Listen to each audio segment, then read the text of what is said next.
Bilang pag-iingat naman sa Mpox o dating monkeypox, nagbabalangkas na ng health protocols ang Department of Health para po sa mga negosyong may close contact sa kanilang customers.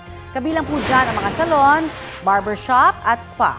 Sa panayan po ng Super Radio DZBB kay Assistant Health Secretary Albert Domingo, walang mawawala kung magsusuot po ng gloves at face masks ang mga empleyado. Anya, nananatiling prioridad ang kanilang kalusugan para maipagpatuloy rin ang operasyon ng mga establishmento. Samantala, naghayag na ng intensyon sa World Health Organization ang ating gobyerno para makakuha po ng smallpox vaccines na ginagamit ng ilang bansang panlaban sa Mpox. Sa ngayon, wala pang supply ng bakuna kontra Mpox sa Pilipinas. Ayon sa DOH, inuuna ang buhos ng bakuna sa Africa kung saan may krisis na dahil sa sakit. At kaugnay po ng balitang yan, ilang kaso nga po ng Mpox ang naitala na rin sa mga karatig bansa nating Singapore at Thailand. Makakausap po natin si DOH spokesperson ASEC Albert Domingo. Magandang umaga at welcome po sa Balitang Hali. Magandang umaga, Connie. Magandang umaga sa lahat ng mga nanonood at nakikinig sa atin. ASEC, sa inyo pong projection, kailan kaya magkakaroon ng supply ng bakuna kontra Mpox ang Pilipinas? Nakaabang tayo, Connie, kung paano ang kilos sa pandaigdigang kalakaran ng kalusugan. Kaya nandyan yung WHO, yung World Health Organization. Ang priority kasi ngayon internationally is containment. Yung binabantayan natin dito, yung sinasabing Clade 1B. Meron kasing dalawang clade yung Mpox. Yung nakita natin na kamakailan lang nung linggo, kung di ako nagkakamali last Sunday, no? It belongs to Clade 2, yung nakuhang sample sa ating kababayan. Ibig sabihin, hindi ito yung kinakabahan na baka kumalat. So, to answer the question, ang priority ng buong mundo ngayon is i-contain muna sa Africa. Kaya doon na ang karamihan ng bakuna. So, hindi ho tayo anytime soon magkakaroon ng bakuna because of this? Not anytime soon, Connie. Kaya this early, kaya sinabi ko nagtaas tayo ng kamay. Ibig sabihin, signify intention. Sa listahan ng WHO, sa listahan ng mga bansa, nakapila na tayo. Kasi pag nagbago na yung global strategy at sinabi we move to vaccination, nakalista na tayo. Okay. May naitala na rin pong kaso ng Mpox sa karatig bansa nating Singapore at Thailand. Ano ho ang nakikita ninyong kaibahan at epekto po nito sa atin dito sa Pilipinas? Diyan tayo, medyo nababahala, Connie, dun sa natala sa Thailand. No? Kagabi pumutok yung balita niyan. We had to verify at mukhang yung Clade 1B na sinasabi nga nating binabantayan nakarating sa Thailand. Thailand is only 3 hours away by plane from us. We are not saying na matakot tayo sa Thailand. Magaling ang mga Thai pagdating sa public health. Kaya tayo ay nagmamatsyag kung paano nila kinocontain ito. So we can also do the same when it will reach us. At narinig niyo po ng tama ang sinabi ko, when it reaches us, kasi it's only a matter of time, especially given the interconnectivity of nations today. At yung pong variant na yon ang mabilis makapangawa? Yes, Connie, we call it clade ha. Don't confuse it with variant. It's a different term. So clade. Yung clade na yon, ang hindi siya actually kaya hindi ko rin masagot na maayos yung 1B kasi yung sinasabi ng WHO, yung clade 1B, under observation pa siya. There is a chance it could be mild, but there is also preliminary observations dun sa Africa na mas mabilis siyang makahawa but still through close contact. I see. Pero habang wala pa ho tayong bakuna kontra Mpox dito sa Pilipinas, ano na ho ang paghahanda o kaya adjustments ho, na ginagawa ho ng Health Department para makontrol yung paglagana po nito?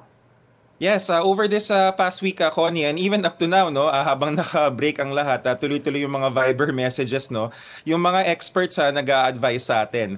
Nakita kasi natin na yung ating kaso nung last Sunday, hindi siya parang COVID-19 na sa emergency room lumitaw or nakita.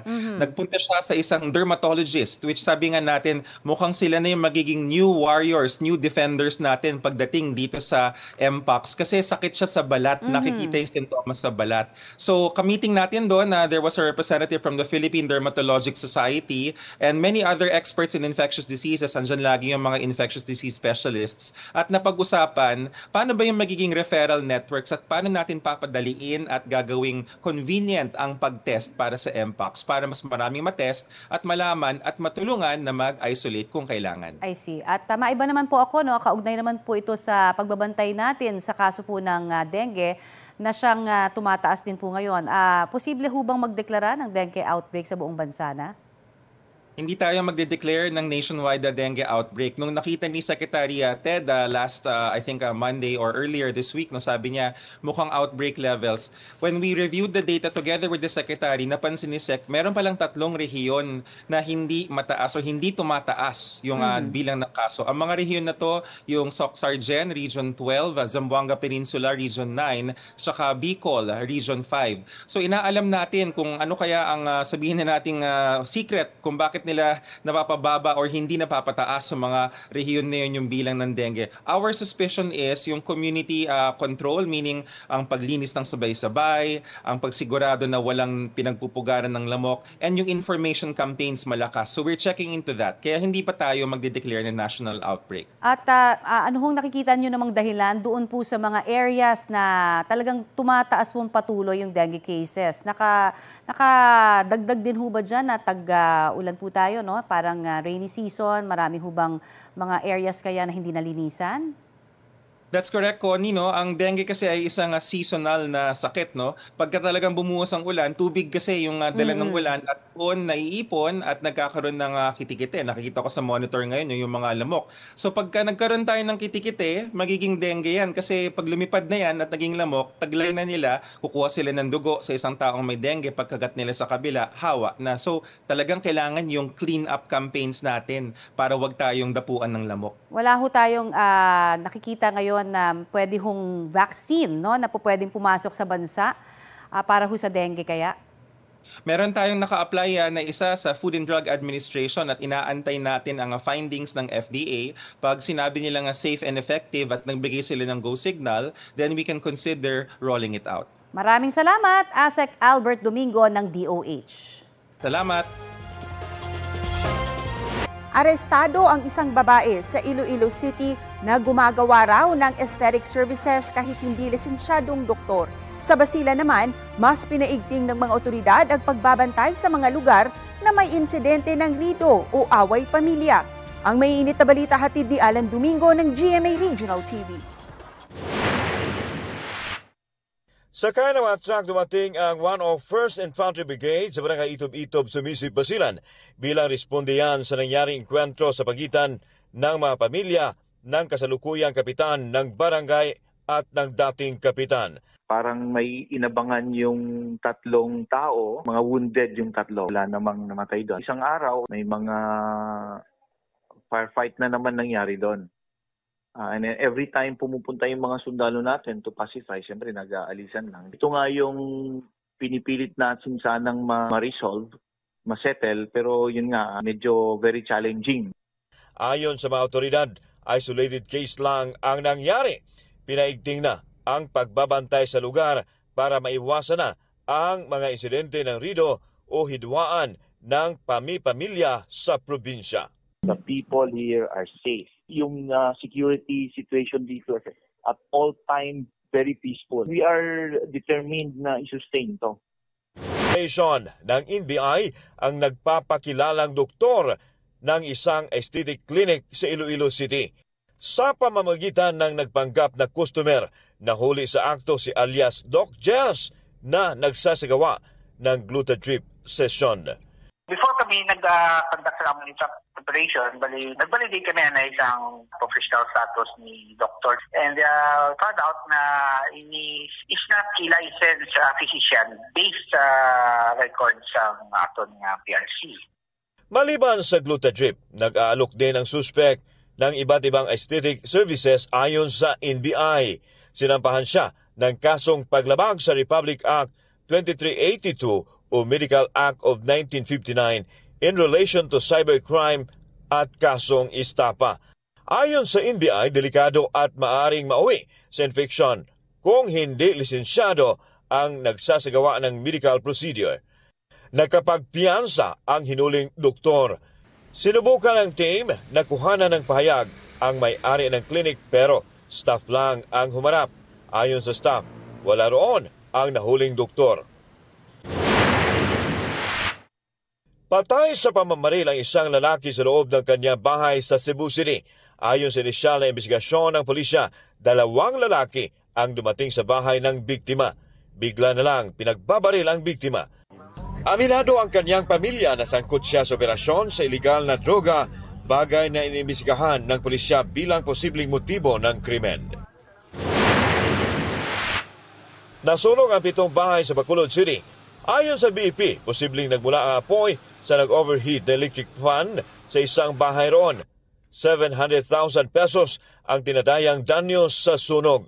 Pansamantalang nasa evacuation center ang 9 na pamilyang nawalan ng bahay. Alan Domingo ng GMA Regional TV, nagbabalita para sa GMA Integrated News. Sa Bacolod City pa rin patay ang isang senior citizen matapos aksidenteng masagasaan ng truck sa barangay Tanggub. Paliwanag daw ng driver sa mga otoridad, hindi niya nakitang may tumatawid. Ang mga truck ay may tinatawag na blind spot area o bahagi na hindi nakikita ng driver ang mga katabing sasakyan dahil malaki at mataas ang harapan ng truck. Nasa kustodiya na ng pulisya ang truck driver at mahaharap sa kaukulang reklamo. Wala siyang pahayag. Update tayo sa nakatakdang inquest kina Sheila Guo at Cassandra Leong. May ulat on the spot si John Consulta. John? Connie, ayon sa ating pakikipag-usap nga dito kay NBI Director Jimmy Santiago, ay imbis na dalhin sa Department of Justice itong sina Cassandra Leong at si Sheila Guo, ay dito na lamang sa NBI gagawin nga itong inquest proceedings para nga una ay hindi magkaroon ng security preparations pa at sana maging mas simple na lang daw ang kanilang gagawing proseso sa pag-i-inquest sa kanilang dalawa. Dagdag ni Director Santiago, reklamong obstruction of justice at harboring a fugitive ang ihain sa magiging inquest. Kanina dumating din sa NBI ang 2 abogado ni Cassandra Ong at si Attorney Stephen David para sa kanyang kliyente na si Sheila Guo. Dumating na rin ang isang prosecutor na siyang magpa-facilitate ng inquest. Inaasahang mamayang 12 noon, Connie, magkasagawa ng press conference si NBI Director Jimmy Santiago para ibigay ang detalye ng kanilang isasampang reklamo at update sa kanilang investigasyon. Sa ngayon, Connie, ay wala pa tayong impormasyon kung pagkatapos nga ng inquest ay mayroong pagdadalang ibang lugar dito kina Sheila Guo at kay Cassandra Ong. Bagamat alam natin na mayroong warrant of arrest na in-issue ang Kongreso at ang Senado, pero sa ating initial information ay nakahanda ang NBI na dito muna manatili ang dalawa na para bantayan ang kanilang seguridad at ihanda kung sakasakali doon sa magiging pagdinig naman sa Senado dahil nga inaasahan yung kanilang presensya doon matapos nga silang mahuli at mapabalik mula sa Indonesia. Connie. Maraming salamat, John Consulta. Update tayo sa planong deportation ng Bureau of Immigration laban sa kapatid ni Alice Guo na si Sheila Guo. Kausapin natin si Bureau of Immigration spokesperson Dana Sandoval. Magandang umaga at welcome po sa Balitang Hali. Good morning po sa inyo. Opo, sa naging immigration inquest po kagabi kina Sheila Guo at Cassandra Ong, nakausap po ba sila ng immigration officials? Meron na ba silang opisyal na pahayag patungkol sa kanilang pag-alis ng bansa? Paano sila nakaalis? Yes sir, kahapon po very limited yung mga sinabi po ni Sheila Guo as well as ni Cassandra Leong about the way Alice Guo and her siblings were able to depart the country. Inantay po nila actually ang kanilang counsel. Nag-antay po tayo ng medyo hanggang alas 10 ng gabi para po matapos ang inquest proceedings. And the regular procedure lang po ang ginawa natin. Wala po silang masyadong binigay na statement during the proceedings. Pero sa inspection po ng pasaporte ni Sheila Guo, nakita po namin at na-confirm po yung isang malaking teorya ng pag-alis po niya. Nakita po natin na wala siyang immigration stamp. Ang ibig sabihin po noon, hindi po siya dumaan sa immigration formalities po, sa paliparan or sa mga barko po. And ang entry point po niya sa Malaysia ay via Sabah, Malaysia. So yun po yung nakikita natin from Sabah, Malaysia. Lumipat po siya ng Kuala Lumpur, then Singapore, and eventually po in Indonesia where they were arrested. Kahit naman po backdoor yung bahaging yun ng Pilipinas, meron hong mga immigration officials, hindi ho ba, na nagmamando sa lugar na yon? Informal ports po, meron po. Pero yung mga baybay dagat po natin, alam po natin na malaki yung mga baybay dagat po ng Pilipinas. Wala pong immigration presence doon sa area, and this could have been abused by these individuals para magpuslit po papunta sa ibang bansa illegally. Inamin po ba nila to that extent na ganun nga yung ginawa nila, ma'am? Sa ngayon po, Sir Rafi, hindi pa po sila nagsasalita about the manner that they have departed the country. But they were turned over po to the NBI after ma-inquest natin si Sheila. Si NBI naman po, merong mga karagdagang final na kaso sa kanilang dalawa.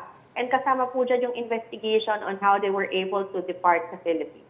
Ito pong Chinese passport ni Sheila Guo, may record po bang BI kung kailan ito huling nagamit? Sa atin pong record, hindi pa nagagamit itong Chinese passport niya. Ang pangalan po niya is Zhang Nier. Iba po ang date of birth, iba po ang pangalan. So entirely different identity ito than the one that she is presenting in her Philippine passport. So ito po ay isang reason namin para suhan po siya ng deportation charge for misrepresentation because she is presenting herself as a Filipino despite holding a valid Chinese passport. Ang Chinese passport po niya valid pa po up until 2031. So agad violation na yon. Maraming salamat po sa oras na ibinahagi nyo sa Balitang Hali. Salamat po, magandang umaga. Si Bureau of Immigration spokesperson, Dana Sandoval. Kapuso, alamin ang maiinit na balita. Bisitahin at mag-subscribe sa GMA Integrated News sa YouTube. Sa mga kapuso abroad, samahan nyo kami sa GMA Pinoy TV at sa www.gmanews.tv.